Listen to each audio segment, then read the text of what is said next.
بسم اللہ الرحمن الرحیم۔ السلام علیکم ورحمۃ اللہ وبرکاتہ۔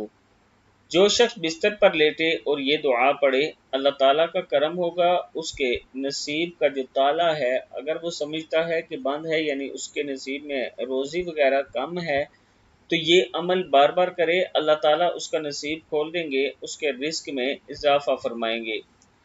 جو شخص بستر پر لیٹے اور یہ دعا پڑھے، انشاءاللہ نصیب کا بند تالا کھل جائے گا۔ سر پر ہاتھ رکھ کر صرف 3 دعائیں پڑھیں، انشاءاللہ اللہ تعالیٰ کرم فرمائے گا۔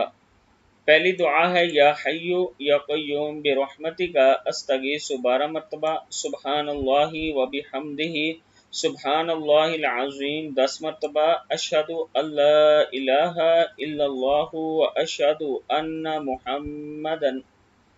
محمد الرسول اللہ، اشہد ان لا الہ الا اللہ و اشہد ان محمد الرسول اللہ 7 مرتبہ آپ نے یہ پڑھنا ہے۔ یہ تینوں دعائیں آپ پڑھیں، ہر روز پڑھیں، اللہ تعالیٰ کا خاص کرم ہوگا۔